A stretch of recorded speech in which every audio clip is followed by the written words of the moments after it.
श्रीमल्लिका षट्पदः त्वं पुन्नागकथारविन्दसरसि हंसस्त्वमुत्तंसकै कैर्भूपालनधार्यसे गुणमणिस्त्रमालिभिर्मौलिभिः शिवसुखमजरश्री संगमं चाभिलाष्य स्वमभिनियमयन्ति क्लेशपाशेन केचित् वयमिह तु वचस्ते भूपते भावयन्तस्तद्वयमपि शाश्वतलीलया निर्विशामः देवेन्द्रास्तवमज्जनानि विदधुर्देवाङ्गना मङ्गला न्यापेटुशरदिन्दुनिर्मलयशो गन्धर्वदेवा जगुः शेषाश्चापि यथा नियोगमखिला सेवां सुराश्चक्रिरे तत्किं देयोऽयं विदर्म इति नश्चित्तं तु दोलायते।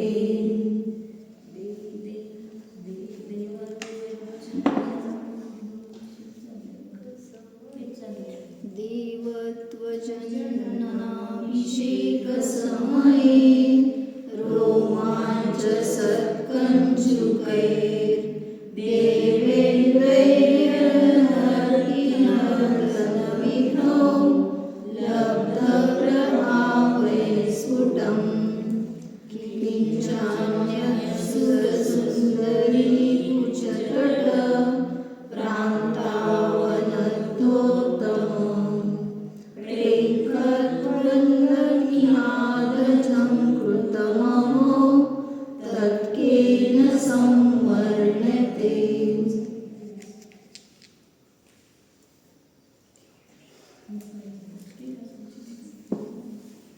देव हे देव त्वज्जनन अभिषेक समये रोमाञ्चसत्कञ्चुकैः नर्तनविधौ लब्धप्रभावैः देवेन्द्रैः यत्स्फुटम् अनर्ती। काय म्हटलं, हे भगवान, आपल्या त्वज्जनन अभिषेक समये, तुमच्या जन्माभिषेकाच्या वेळेला रोमांच, हर्ष म्हणजे अतिशय जणू काही रोमांच होता शरीरावर पाहिल्यानंतर. जे रोमांच उत्पन्न झालेले आहेत त्यास काय होत आहे सांगितलं, कंचुकैही नर्तनविधौ. त्यावेळेस जे काही ह्या स्वरूपाचा अंगारका घातलेला ज्यांनी आहे आणि ज्यांनी नृत्य कलेमध्ये महिमा मोठेपणा मिळवलेला आहे, नर्तनविधौ लब्ध प्रभावैही, म्हणजे त्यांनी नाच गाणी वगैरे मध्ये काही बक्षीस वगैरे मिळवलं असेल, त्या कलेमध्ये नंबर आला असेल, अशा त्या देवेंद्रांनी जे प्रकट नर्तन केले ते देवेंद्रैहि यत्स्फुटम् अनर्ती, जे त्यांनी नर्तन केलेलं आहे ते, व तसेच म्हणजे देवांनी पण जे नर्तन केलं तर ते अगदी एवढं की त्याच्यापुढं कोणी जाऊ शकणार नाही अशा प्रकाराने त्यामध्ये ते प्रवीण होते, कलेने सहित होते. तसेच किंच अन्य सुरसुंदरी कुचतट प्रांतावन वनद्ध उत्तम प्रेखत वल्लकी नाद संकृतम. देवांगनांनी स्तनपृष्ठभागावर घट्ट धरलेल्या ज्या वीणा, त्यातून सरस कंपायमान व गंभीर असा जो ध्वनी निघे, तर तो अहो तत्केन संवर्णते. आश्चर्य असे आहे की हे सर्व कोण वर्णन करू शकेल, अर्थात कोणीही नाही. म्हणजे थोडक्यात इथं काय सांगायचं की जन्माभिषेकाच्या वेळेस त्यांना इतका हर्ष झालेला आहे, त्यांना पाहून, त्या बाळाला पाहून, आणि त्यांचे रोमांच उत्पन्न झालेले आहेत. आणि नृत्यकलेमध्ये काय आहे ते इतके प्रवीण असलेल्या त्या देवेंद्रांनी नर्तन केलेलं आहे त्या ठिकाणी. आणि देवांगनांनी देखील वीणावादन वगैरे करून असा कंपायमान गंभीर असा ध्वनी निघालेला आहे त्याच्यातून. मग ते आश्चर्य आहे की हे कोण वर्णन करू शकेल, अर्थात वर्णन करता येत नाही. तत्केन संवर्ण्यते, म्हणजे त्याचं वर्णन देखील करू शकणार नाही, एवढा मोठा महोत्सव त्या ठिकाणी केलेला आहे. कंचुक म्हणजे कंचुकाई. हां, कंचुक म्हणजे अंगरखा घेतलाय. रोमांच उत्पन्न झाले तोच त्यांचा एक अंगरखा झाला. म्हणजे काय म्हणतो, जितके रोमांच झाले की त्या रोमांचाने ते शरीर झाकलं गेलं अंगावर, काटे आले अंगावर. म्हणजे अशा रीतीने ते नृत्य करणारे देवेंद्र आणि वीणावादन करणाऱ्या देवांगना हिच्यातून अशा प्रकारचा ध्वनी, गंभीर आणि कंपायमान असा ध्वनी निघतो. त्याचं वर्णन कोणीही करू शकणार नाही. अशा प्रकाराने त्या ठिकाणी ते दृश्य होतं. ते काय शब्द आहेत मग? देवेंद्रही यद वनरती. हां, अनर्ती म्हणजे नृत्य केले, देवेंद्राच्या द्वारे जे भूतकाळ केले. हां, त्यांनी नृत्य केले. तसेच देवांगनांनी वीणावादन केलं. हे त्याच्यात दोनच पॉईंट आहेत. देवेंद्रांनी अतिशय उत्कृष्ट नृत्य केलं आणि देवांगनांनी वीणावादन केलं. मग हे म्हणजे आपल्याला हे समजून काय उपयोग आहे ह्याचा?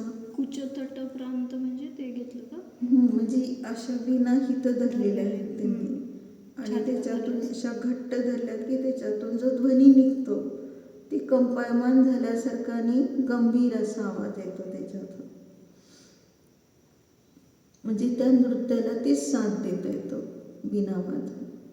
आता या ठिकाणी ते सगळे शब्द शेवटच्या ओळीतले प्रेंखद वल्ल खिनाद सुरसुंदरी कुचतट प्रांत प्रांतावन वनद्ध उत्तम, म्हणजे अवनद्ध करायचे तिथं. प्रांत अवनद्ध म्हणजे आहेच आहे, फक्त संधी काढायची. अवनद्ध म्हणजे त्यामध्ये इतकं तिच्यामध्ये झुकलेले आहेत ते.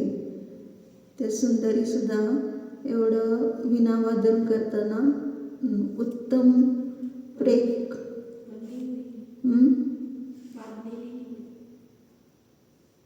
वनद्ध आहे ते. अवनद्ध आहे शब्द. वाकलेलाच अर्थ आहे. हां, झुकलेलं, वाकलेलं. उत्तम प्रेंखत, आणि उत्तम असं काय आहे? वल्लकी. वल्लकी नाद झंकृतम, म्हणजे इतका प्रिय आणि गंभीर नाद तिथं झंकार असा होतो.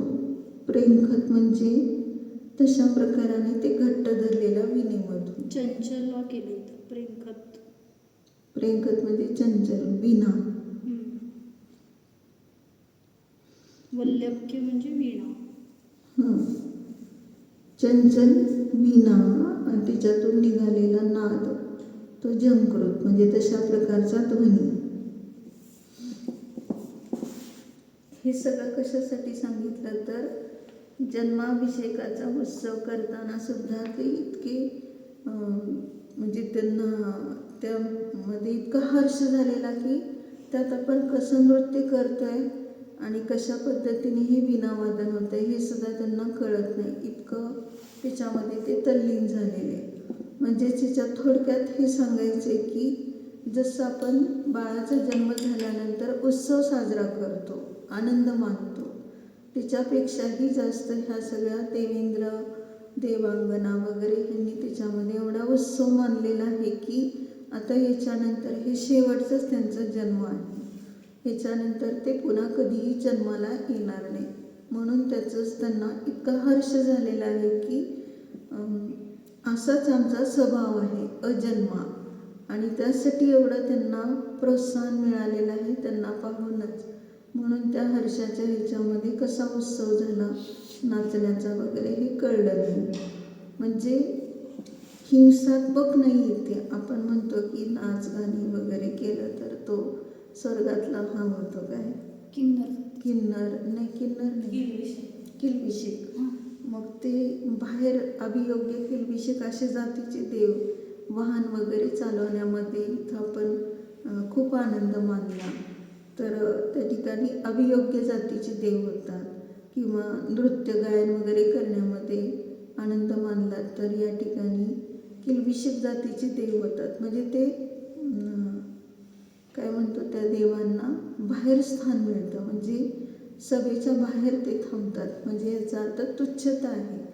असं का झालं म्हणून त्यांना हे विचार येतो. तर त्याचं कारण आपण असे पूर्वभावात भाव केले. मग त्याचं पण कारण असं आहे की हिंसात्मक, कारण नृत्य या ठिकाणी जे होणार ते हिंसात्मक असणार आहे. कारण खाली जीव पाहिले जात नाही त्यावेळेस नाचताना वगैरे किंवा गायन वगैरे करण्यामध्ये सुद्धा जे भगवंतांची स्तुती सोडून बाहेरचे जे गायन वगैरे ह्याच्यात रस घेतला तर तशा प्रकारचे ते देव होतात. आता हे कशाचा उत्सव आहे तर अजन्मा स्वरूपाचा आहे. त्या कारणाने या ठिकाणी त्यांना त्याचा दोष लागत नाही. उलट त्याच्यातून ते अहिंसात्मक हे सर्व कृत्य करत असताना फक्त त्याच्यातून आपणही असे बाहेर पडावं, आपल्यालाही मोक्ष व्हावं अशा प्रकाराने विचार येतो. महाराजांनी एक ठिकाणी वाक्य लिहिलंय, पिक्चरची गाणी वगैरे म्हणलं तर ज्ञानावरणाचा बंध होतो. म्हणजे जिथं तुम्हाला हे भजन वगैरे आत्म्याकडे नेणारे आहे, पण हे असं बाहेरच्या लौकिक संगीतात अडकणारा जीव ज्ञानावरणाचा आसरा बनतो. कारण ते सगळं विषय कशाचं पोषण असतं. म्हणून तशा प्रकारचं गीत आता या ठिकाणी ज्यांना फक्त अध्यात्म भजन वगैरे माहिती आहे तर ते पिक्चरचं लागलं तरी त्याच्यात त्यांना अध्यात्माचे शब्द आठवतात. ते तसल्या शब्दामध्ये ते अडकतच नाही. आणि उलट होतंय, आम्ही इथं भजन म्हणाल तर त्यांना ते पिक्चरचे गाणे ऐकायचे. म्हणून जे संस्कार करेल तशा प्रकाराने ते होतं. म्हणून आता या ठिकाणी जन्माभिषेक समयी, आता याच्यावर आपण अध्यात्म कसं घटवणार. जन्माचा अभिषेक म्हणजे काय. ज्या समयात आत्मा प्रगट झाला तो जन्म. आत्मा जेव्हा पर्यायात आला तो जन्म. म्हणजे शुद्धोपयोगाचे पर्याय. हां, म्हणजे प्रत्येक समयात जन्म याचा अर्थ उत्पत्ती. उत्पत्ती आहे ती विभावाला वेग करून उत्पन्न होणारी शुद्धोपयोगाची पर्याय, ती जन्म आहे.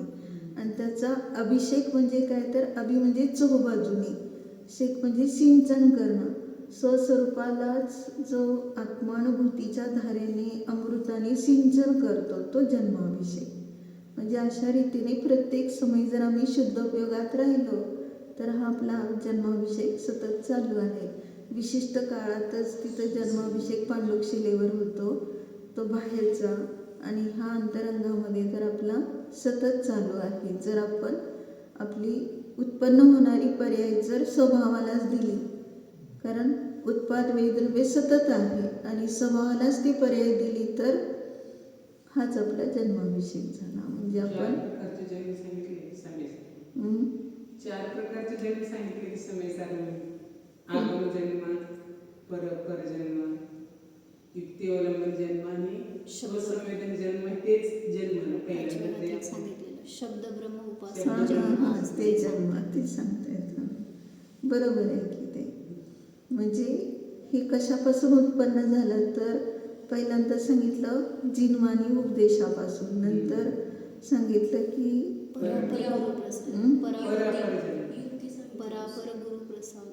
परापर गुरुप्रसादी कृत.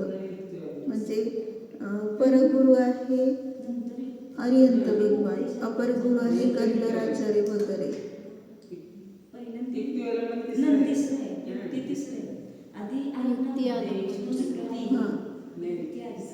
युक्ती वगैरेच्या द्वारे विपक्षाला मताचं खंडन करण्यासाठी ते सांगितलं. आणि स्वसंवेदन ह्याच्यात जास्त महत्त्वाचं आहे की स्वसंवेदनापासूनच हा माझ्या अनुभूतीचा जन्म झालेला आहे. म्हणजेच मी स्वसंवेदन करतो, आत्मानुभूती घेतो. हेच आम्हाला दाखवायचं की तुम्ही पण आत्मानुभूती घ्या तर तुम्हाला परमशांती सहज प्राप्त होईल. ते देवांचं पण काय भेटवायचं कसं, देवांचं मूळ शरीर तिथं असते विमानात आणि ते नृत्य करायला इथं येतात देवदेवांगना. म्हणजे वैक्रिक शरीर आहे आणि मूळ शरीर तर स्वर्गातच आहे, परंतु ते आत्मप्रदेश इकडे येऊन तशा प्रकारचा सगळा उत्सव करतात. तर त्यावेळेस देखील अशा प्रकाराने वैक्रिक शरीराच्या माध्यमातून ही पृथक विक्रिया करून काय करतात, तसं उत्सव वेगवेगळ्या पद्धतीने करतात ते. कारण आता भगवंतांचं रूप पाहण्यासाठी 1000 डोळे करतात ते, ती सुद्धा विक्री आहे. सहस्राक्ष म्हटलं इंद्राला, तर सहस्राक्ष म्हणजे नेत्र, 1000 डोळे करून पाहतात तरी तृप्ती होत नाही. अशा त्यांना ते रूप पाहताना एवढं दिव्य वाटतं. मग ते रूप शरीराचं पाहतात की ज्ञानाचं पाहतात? डोळ्याने कसं ज्ञानाचं रूप दिसणार? 1000 डोळे करून पाहतात. त्याचा अर्थ काय आहे की बाहेरून वाटते की ते शरीराचं रूप पाहतात, पण ते कसे काय आत्मानुभूती घेतात, ते कसे काय स्वभावात राहतात, कसं त्यांना त्याचा म्हणजे एवढं काय म्हणतो इतकी उत्तम धीर, पर्यंत एवढी धीरता कुठून कशी आली, असं जणू काय त्या 1000 डोळ्यांनी पाहण्याचं कार्य करण्यासाठीच 1000 डोळे केले. म्हणजे वास्तविक रूपाने ज्ञानाचंच तेज पाहिजे त्यांना, बाकी कुठलं तेज पाहायचं नाही. ते होते सहज व्यवहाराने, परंतु हे जास्त महत्त्वाचं आहे. म्हणजे किती सातिशय पुण्य म्हणायचं. एक ते बालक एवढं सण, कोण कुठला इंद्र, तो येऊन नाचतोय मग त्याच्या. त्यांना पुढच्या भावात मोक्षच आहे. म्हणजे इतकं त्यांचं उत्कृष्ट भाव आहे की त्यांना परत लागलीच खाली मनुष्य होऊन मुनी होऊन मोक्षाला पण जाणार. आणि त्याच्या आधीच ह्या इंद्रायणी ज्या आहेत बालकाला हातात घेऊन येतात, तर त्यांना तरी इंद्राच्या आधीच 40 मैल देवांगना मोक्षाला जातात. कारण इंद्राचं आयुष्य जास्त आहे सागराने आणि ह्यांचं आयुष्य आहे ते पल्ल्याने आहे. त्यामुळं ह्यांचं काही पल्ले आहे ते संपलं की ते मोक्षाला जातात, मुनी होतात, मनुष्य होऊन मुनी होऊन मोक्षाला जातात.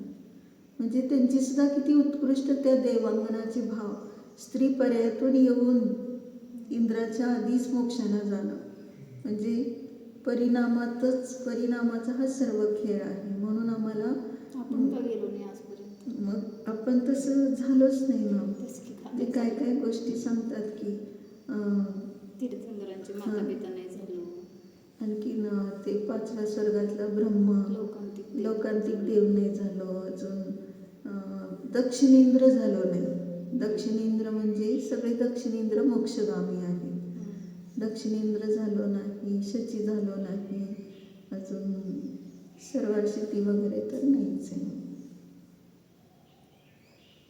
म्हणजे हे सगळं अनुमान काढलं की ज्या अर्थी अजून आम्ही अशा ठिकाणी पंचम काळात मिथ्यात्वसहित जन्माला आलो, त्या अर्थी आम्ही कुठल्या स्थानातून कसं जन्म घेऊन आलो, आजपर्यंत त्या स्थानाला प्राप्त झालो नाही. म्हणून निजध्रुव स्थान आपलं अनादि अनंत शुद्ध आहे. त्याला जाणलं आत्ताच, निराश होण्याचं काम राहिलं नाही. प्रत्येक समय उत्साहीत आपली पर्याय स्वतःला दान देत राहिलो तर परमशांतीला सहज प्राप्त होतो.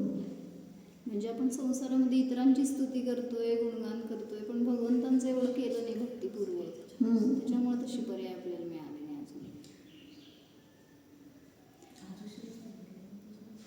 हे महाराज, आपल्या जन्माभिषेकाच्या वेळी हर्षाने जे रोमांच उत्पन्न झाले, एतत् स्वरूपी अंगरखा ज्यांनी घातला आहे व ज्यांनी नृत्यकलेमध्ये महिमा मोठेपणा मिळविला आहे, अशा त्या देवेंद्रांनी जे प्रगट नर्तन केले ते व तसेच देवांगनांनी स्तनपृष्ठभागावर घट्ट धरलेल्या ज्या वीणा, त्यातून सरस कंपायमान व गंभीर असा जो ध्वनी निघे, तो आश्चर्य आहे की हे सर्व कोण वर्णन करू शकेल, अर्थात कोणीही नाही.